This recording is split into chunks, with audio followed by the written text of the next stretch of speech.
Vida de Santo Antão, por Santo Atanásio. Capítulo 3º.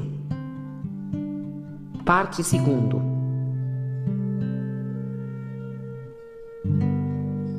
Parágrafo 1º. Antão busca o deserto e habita em Pespir. No dia seguinte ele se foi, inspirado por um zelo maior ainda pelo serviço de Deus. Foi ao encontro do ancião já antes mencionado e rogou-lhe que fosse viver com ele no deserto. O outro declinou o convite devido à sua idade, porque tal modo de viver não era costume. Então ele se foi sozinho para a montanha. Aí estava, entretanto, de novo o inimigo. Vendo sua seriedade e querendo frustrá-la, projetou a imagem ilusória de um grande disco de prata sobre o caminho. Antão, porém, penetrando o ardil daquele que odeia o bem, deteve-se e, mirando o disco, desmascarou nele o demônio, dizendo: um disco no deserto. De onde vem isto? Esta não é uma estrada frequentada e não há sinais de que haja passado gente por este caminho. É de grande tamanho e não pode haver caído inadvertidamente. Em verdade, ainda que fora perdido, o dono teria voltado a procurá-lo, e seguramente o haveria encontrado, pois esta região é deserta. Isto é engano do demônio. Não vás frustrar minha resolução com estas coisas, demônio. Teu dinheiro pereça contigo. Confira Atos dos Apóstolos 8,20. E ao dizer isto então, o disco desapareceu como fumo. Logo, enquanto caminhava, viu de novo, não mais outra ilusão, mas ouro verdadeiro, espalhado ao longo do caminho. Pois bem, seja que o próprio inimigo lhe tivesse chamado a atenção, ou fosse um bom espírito que atraiu o lutador, ficou demonstrado ao demônio que ele não se preocupava nem sequer das riquezas autênticas. Ele próprio não indicou, e por isso não sabemos nada senão que era realmente ouro que ali havia. Quanto Antão, ficou surpreendido pela quantidade que havia, mas passou por ele como se fora fogo, e seguiu seu caminho sem olhar para trás. Ao contrário, pôs-se a correr tão rápido que em pouco tempo perdeu de vista o lugar e dele desapareceu. Assim, firmando-se sempre mais em seu propósito, apressou-se em direção à montanha. Trata-se da chamada montanha exterior, onde Santo Antão passou 20 anos de absoluta reclusão. É em Pespir, na margem oriental do Nilo, a mais ou menos 90 quilômetros ao sul de Mênfis. O deserto de Nitre fica a noroeste, no outro lado do Nilo, diretamente ao sul de Alexandria. Ao sul de Heracleópolis, em ambos os lados do Nilo, está o grande deserto da Tebaida, o lar do monacato egípcio de São Pacômio. Em lugar distante do rio encontrou um forte deserto que com o correr do tempo achava-se infestado de répteis. Ali se estabeleceu para viver. Os répteis, como que expulsos por alguém, foram-se de repente. Bloqueou a entrada, e depois de enterrar pão para 6 meses. Assim o fazem os tebanos e muitas vezes os pães se mantêm frescos por todo um ano. E tendo água perto, desapareceu como num santuário. Ficou sozinho, não saindo nunca e não vendo ninguém passar. Por muito tempo perseverou nesta prática cética, só 2 vezes por ano recebia pão, que lhe deixavam cair pelo teto. Seus amigos que vinham vê-lo passavam a miúdo dias e noites fora, pois não queria deixá-los entrar. Ouvia um barulho dentro como de multidão frenética, fazendo ruídos, armando tumultos, gemendo lastimosamente e dando guinchos. Sai de nosso domínio. Que vens fazer no deserto? Tu não aguentas nossa perseguição. A princípio, os que estavam fora criam haver homens lutando com ele que haviam entrado por escadas, mas quando espreitaram por um buraco e não viram ninguém, deram-se conta de que os demônios é que estavam na coisa, e cheios de medo, chamaram Antão, que estava mais inquieto por eles do que preocupado com os demônios. Chegando à porta, aconselhou-os que se fossem e não tivessem medo. Disse-lhes: os demônios só conjuram fantasmas contra o medroso. Façam agora o sinal da cruz e voltem às suas casas sem temor, e deixem que eles se enlouqueçam a si mesmos.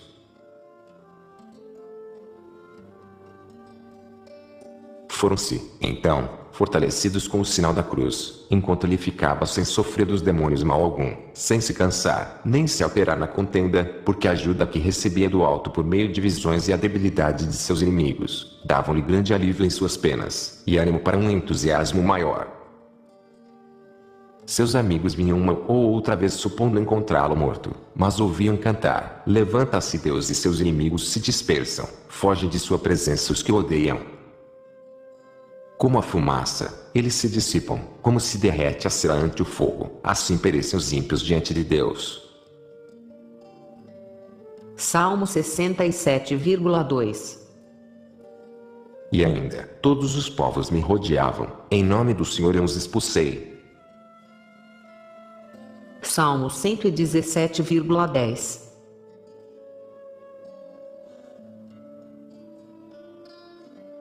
Parágrafo 2º. Antão abandona a solidão e se converte em pai espiritual. Assim passou quase 20 anos, só praticando a vida ascética, não saindo nunca e sendo raramente visto por outros.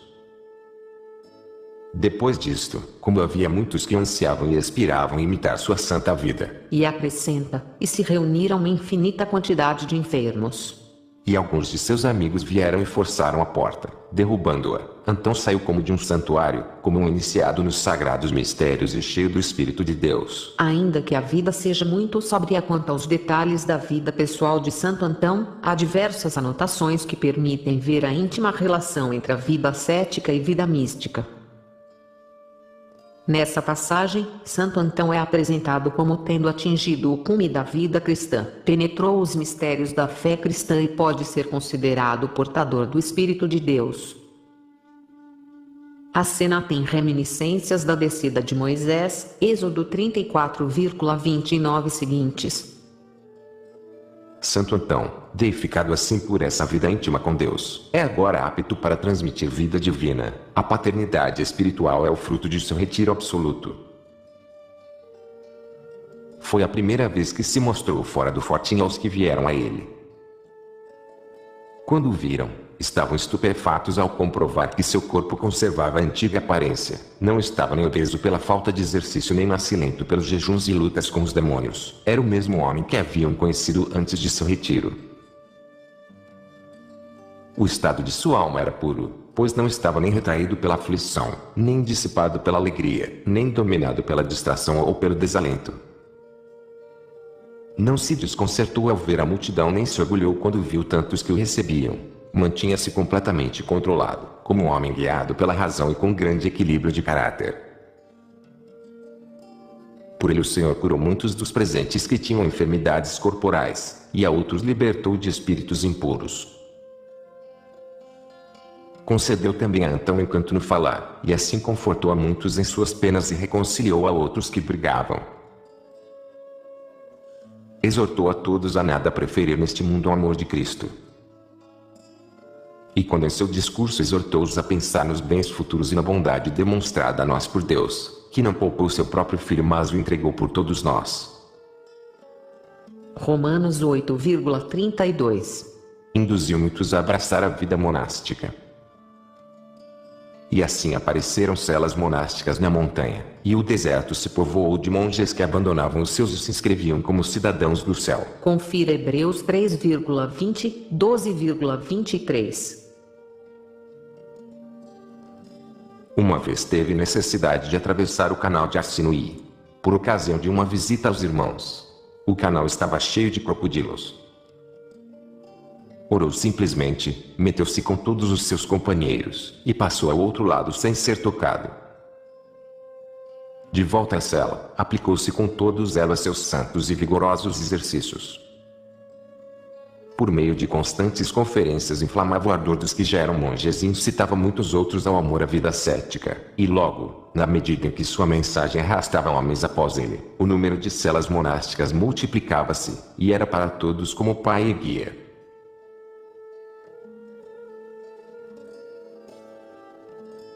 Parágrafo 3º. Conferência de Antão aos monges sobre o discernimento dos espíritos e exortação à virtude, 16 a 43. Um dia em que ele saiu, vieram todos os monges e lhe pediram uma conferência.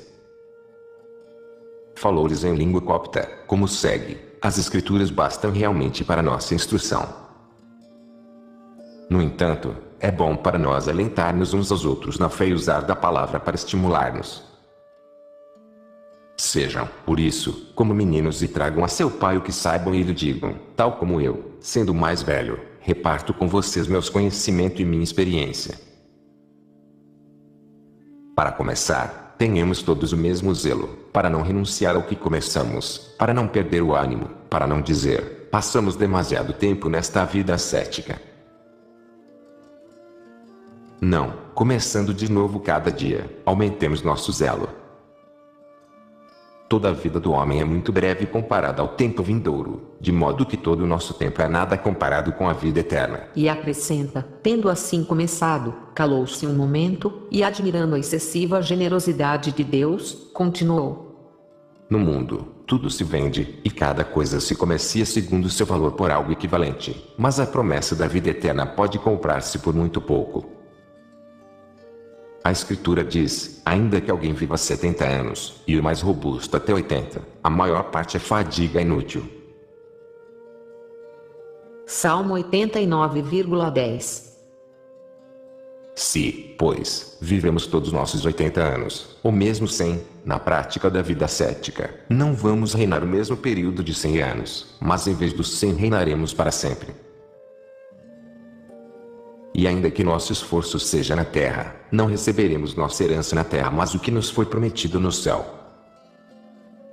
Mas ainda, vamos abandonar nosso corpo corruptível e recebê-lo-emos incorruptível. Confira 1 Coríntios 15,42. Assim, filhinhos, não nos cansemos nem pensemos que nos afastamos muito tempo ou que estamos fazendo algo grande. Pois os sofrimentos da vida presente não podem comparar-se com a glória futura que nos será revelada. Romanos 8,18. Não olhemos tampouco para trás, para o mundo, crendo que renunciamos a grandes coisas, pois também o mundo é muito trivial comparado com o céu. E ainda que fôssemos donos de toda a terra e renunciássemos a toda ela, nada seria isto comparado com o reino dos céus. Assim como uma pessoa desprezaria uma moeda de cobre para ganhar 100 moedas de ouro, assim o que é dono de toda a terra e a ela renuncia, dá realmente pouco e recebe 100 vezes mais. Confira São Mateus 19,29. Se, pois, nem sequer toda a terra equivale ao céu, certamente o que entrega uma porção de terra não deve jactar-se ou penalizar-se, o que abandona é praticamente nada, ainda que seja um lar uma soma considerável de dinheiro aquilo de que se separa. Devemos, além disso, ter em conta que se não deixamos estas coisas por amor à virtude, teremos depois de abandoná-las de qualquer modo e a medo também, como nos recorda o Eclesiastes. Eclesiastes 2,18, 4,8, 6,2. Há pessoas às quais não teríamos querido deixá-las. Então, por que não fazer da necessidade virtude e entregá-las de modo a podermos herdar um reino por acréscimo? Por isso nenhum de nós tenha nem sequer o desejo de possuir riquezas. Do que nos serve possuir o que não podemos levar conosco? Por que não possuir antes aquelas coisas que podemos levar conosco? Prudência, justiça, temperança, fortaleza, entendimento, caridade, amor aos pobres, fé em Cristo, humildade, hospitalidade. E traz uma lista algo diversa dessas 10 virtudes: sabedoria, castidade, justiça, fortaleza, vigilância, amor aos pobres, fé em Cristo, mansidão, hospitalidade. Uma vez possuindo-as, veremos que elas vão diante de nós. Santo Agostinho, em sua Zinarrate, diz que há um modo de levar conosco as riquezas da terra, mandando-as diante de nós nas mãos dos pobres, preparando-nos as boas-vindas na terra dos mansos. Confira São Lucas 16,9, São Mateus 5,4.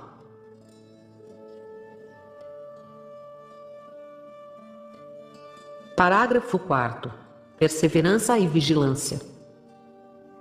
Com estes pensamentos cada qual deve convencer-se de que não deve descuidar-se, mas considerar-se servo do Senhor e preso ao serviço de seu mestre. Um servo, porém, não se atreve a dizer, já que trabalhei ontem, não vou trabalhar hoje.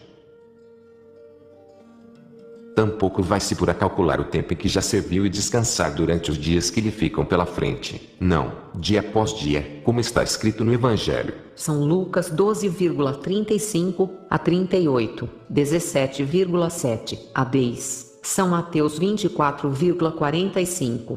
Mostra a mesma boa vontade para que possa agradar a seu patrão e não causar nenhum incômodo. Perseveremos, pois, na prática diária da vida ascética, sabendo que se somos negligentes um só dia, Ele não nos vai perdoar em consideração ao tempo anterior, mas vai aborrecer-se conosco por nosso descuido. Assim ouvimos em Ezequiel. Ezequiel 18,24 a 26, 32,12 seguinte. Assim Judas, numa só noite, destruiu o trabalho de todo o seu passado. Por isso, filhos, perseveremos na prática do ascetismo e não desanimemos. Também nisso temos o Senhor que nos ajuda, diz a Escritura. Deus coopera para o bem de todos os que o amam. Romanos 8,28. E quanto a não devermos descuidar-nos, é bom meditar o que diz o apóstolo, morro cada dia. 1 Cor 15,31. Realmente, se também nós vivêssemos como se cada novo dia fôssemos morrer, não pecaríamos. Quanto à citação, seu sentido é este: ao despertarmos cada dia, deveríamos pensar que não vamos viver até a tarde, e de novo, quando vamos dormir, deveríamos pensar que não chegaremos a despertar. Nossa vida é insegura por natureza, e diariamente nos é medida pela providência. Se com esta disposição vivemos nossa vida diária, não cometeremos pecado, nada cobiçaremos, não nos mancharemos com ninguém, não acumularemos tesouros na terra, mas como quem cada dia espera morrer, seremos pobres e perdoaremos tudo a todos. Desejar mulheres ou outros prazeres desonestos, tampouco teremos semelhantes desejos, mas lhes voltaremos as costas como coisas transitórias, combatendo sempre tendo ante os olhos o dia do juízo. O maior temor ao juízo e o desassossego pelos tormentos dissipam invariavelmente a fascinação do prazer e fortalecem o ânimo vacilante.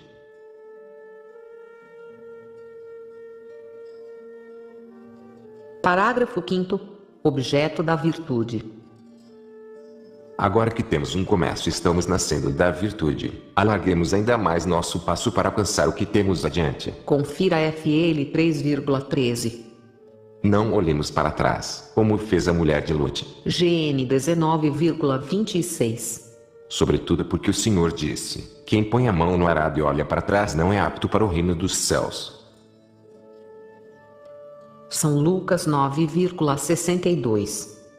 E este olhar para trás não é outra coisa senão arrepender-se do começado e lembrar-se de novo do que deixara no mundo. Quando ouvirem falar da virtude, não se assustem nem a tratem como palavra estranha. Realmente não está longe de nós nem seu lugar está fora de nós, está dentro de nós, e sua realização é fácil contanto que tenhamos vontade. Confira Deuteronômio 30,11 seguintes. Os gregos viajam e cruzam o mar para estudar as letras. Nós, porém, não temos necessidade de nos pôr a caminho pelo reino dos céus nem de cruzar o mar para alcançar a virtude. O Senhor nos disse de antemão: o reino dos céus está dentro de vós. São Lucas 17,21. Por isso a virtude só necessita de nossa vontade, já que está dentro de nós e brota de nós. A virtude existe quando a alma se mantém em seu estado natural. É mantida nesse estado natural quando permanece como veio a ser. E veio a ser limpa e perfeitamente íntegra. Confira Eclesiastes 7,30. Por isso Josué, o filho de Num, exortou ao povo com estas palavras: mantenham íntegros seus corações diante do Senhor, o Deus de Israel. Josué 24,23. E João, endireitem seus caminhos. São Mateus 3,3. A alma erreta quando a mente se mantém no estado em que foi criada. Mas quando se desvia e se perverte de sua condição natural, isso se chama vício da alma. A tarefa não é difícil. Se ficamos como fomos criados, estamos no estado de virtude, mas se entregamos nossa mente a coisas baixas, somos considerados perversos. Se esse trabalho tivesse de ser realizado de fora, seria em verdade difícil, mas estando dentro de nós, acautelemo-nos contra os pensamentos maus. E tendo recebido a alma como sendo confiada a nós, guardemo-la para o Senhor, a fim de que Ele possa reconhecer sua obra, tal qual a fez. E acrescenta: basta-nos o adorno natural. Não sujes, ó homem, o que a generosidade divina te concedeu. Querer alterar a obra de Deus é manchá-la.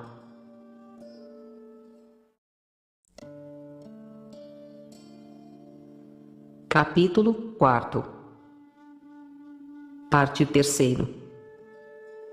Lutemos, pois, para que a ira não nos domine nem a concupiscência nos escravize, pois está escrito que a ira do homem não faz o que agrada a Deus. São Tiago 1,20.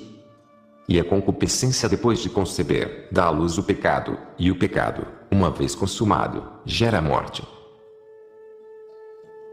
São Tiago 1,15.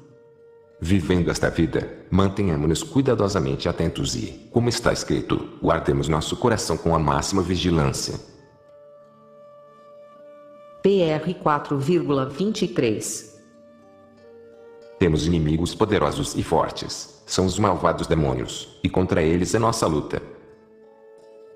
Como diz o apóstolo, não contra a gente de carne e osso, mas contra forças espirituais de maldade espalhados nos ares, isto é, os que têm autoridade e domínio sobre este mundo tenebroso. Efésios 6,12. Grande é seu número no ar em redor de nós. O conceito do ar como ambiente dos demônios é estranho ao Antigo Testamento e à apocalíptica judaica. É crença comum no mundo grego e helenista, mas presente também no judaísmo rabínico. A literatura cristã antiga, incluído o Novo Testamento, compartilha mesmo a crença, mas o ar não é o ambiente natural dos demônios, mas sim caíram aí de sua primeira morada, o céu. O ar é também o lugar de suas desordens e de suas guerras. E não estão longe de nós. Mas a diferença entre eles é considerável. Levaria muito tempo para dar uma explicação de sua natureza e distinções, e tal investigação é para outros mais competentes do que eu. O único urgente necessário para nós agora é só conhecer suas vilanias contra nós.